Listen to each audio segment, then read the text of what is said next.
Selamat datang kembali di channel saya, dan di video kali ini saya akan mencoba mengatasi masalah konsleting di motor Yamaha Mio Soul. Ini basic mesin sama dengan Yamaha Mio J ya. Nah, ini masalahnya ada di bagian rumah sikring yang meleleh tuh. Sampai bagian kabelnya pun ikut meleleh. Jadi tidak hanya sikringnya tapi rumahnya pun ikut meleleh. Nah, kalau rumahnya sama kabelnya ikut meleleh, biasanya di bagian sikringnya sudah di jumper ya. Dan katanya yang punya motor ini biasanya bagian sikringnya itu sering putus. Jadi dia sering ganti sikring. Nah, ini kemungkinan ada konsleting di bagian kabel bodi. Nah, untuk mencari konsleting di bagian kabel bodi itu agak sulit, jadi kita harus membuka keseluruhan bagian cover bodi ya. Kita cari bagian kabel-kabel yang kemungkinan besar biasanya kena tikus, lalu si antara kabel positif dan negatif itu nempel, atau nah ini ada bekas tikus ya di sini. Nah, atau ada juga yang bagian ada kabel positif yang di bagian soketnya kadang nempel ke bagian bodi ya, ke bagian massa bodi. Nah, kita harus teliti ya kabel-kabelnya. Untuk warna kabelnya ini meleleh seperti ini dalam posisi kontak on.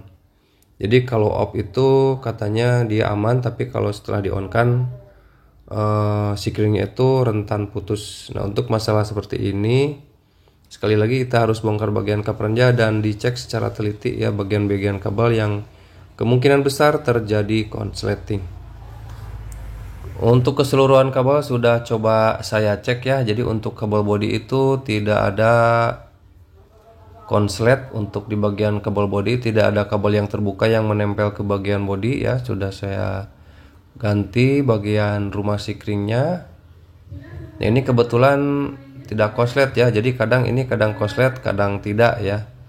Jadi untuk kabel bodi yang menempel setelah cover-cover dilepas tidak ada konslet. Jadi kemungkinan terjadi konsletnya itu pada bagian lampu ya, karena untuk lampu depan sudah saya lepas dan lampu belakang tadi saat terhubung tidak konslet. Nah, ini saya akan cari masalahnya di bagian lampu depan. Nah, saya cek terlebih dahulu di bagian lampu depannya. Berhubung putusnya sikring itu saat kunci di on kan. Nah, ini otomatis ada arus yang keluar yang langsung biasanya menuju lampu utama atau lampu sen. Kalau lampu utama di Mio ini harus keadaan hidup, dan saat kunci di on kan itu saat arus langsung nyala itu biasanya menuju ke lampu senja. Nah, di sini ada dudukan lampu senja, saya lepas, dan kedua dudukan lampu senjanya sudah dilepas ya. Dudukannya ada tapi bohlamnya sudah dilepas. Tuh, sudah ada bohlamnya. Untuk lampu sen sepertinya aman ya, karena ini melelehnya itu saat kunci di on kan. Nah, saya cek di bagian lampu senjana ini aman ya. Di bagian satu lagi, nah ini penyakitnya ya.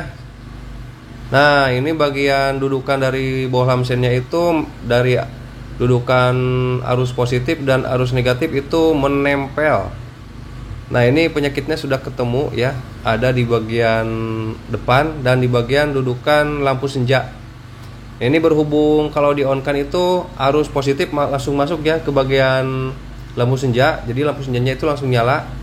Nah, ini teman-teman kalau tidak menonaktifkan bagian lampu senja atau lampu senjanya putus, usahakan bohlamnya itu sebelum diganti jangan dicabut. Nah, takutnya terjadi masalah seperti ini. Jadi si bagian dudukan bohlamnya itu nempel, yang positif nempel ke negatif ya. Untuk yang kirinya aman tuh. Nah, ya kalau yang ini aman ya, tidak lepas dari dudukannya, tapi yang ini lepas dan menempel ke antara positif dan negatif. Dan inilah yang akan menyebabkan sikring saat dikontakkan langsung putus. Nah, jadi kadang nyambung, kadang putus, kadang tidak itu ya. Mungkin ini kadang nempel, kadang enggak gitu ya. Kadang-kadang jadi Ya inilah hal yang sepele tapi bisa membahayakan. Kenapa bisa membahayakan? Ini kalau dibiarkan, kalau apalagi kalau sikringnya itu ditambah pakai kabel serabut, nah ini bisa menyebabkan kebakaran ya. Jadi pelajaran buat kita untuk dudukan sen atau dudukan lampu senja, kalaupun tidak digunakan, usahakan bohlamnya jangan dicabut. Nah kali ini saya pasangkan ya, saya akan memasukkan ini bohlam yang baru. Saya pasangkan di kedua lampu senjanya, biar aman ya, biar tidak terjadi kejadian yang seperti tadi, rumah sikringnya itu jadi meleleh. Tuh ya, sampai dudukannya pun ikut meleleh. Tuh, ini kurang jelas kameranya ya. Tuh, jadi ya teman-teman bisa lihat sendiri. Ya untuk masalah seperti ini, cara mengatasinya tinggal diubah aja ya dudukannya, diposisikan ke posisi semula, lalu pasangkan kembali bagian bohlam lampu senjanya agar dudukan lampu senjanya tidak lepas kembali. Nah ini kunci sudah saya on kan, dan setelah lampu depan saya sambungkan, tuh sekarang mah tidak putus lagi sikringnya ya, jadi lampunya bisa langsung nyala. Nah oke, ini cara mengatasi konsleting yang kebetulan masalahnya ini ada di bagian dudukan lampu senja yang konslet ya, yang dudukan arus positif dan negatifnya itu lepas dari dudukannya. Oke ya, sampai di sini dulu videonya. Semoga bermanfaat. Sampai jumpa di video berikutnya.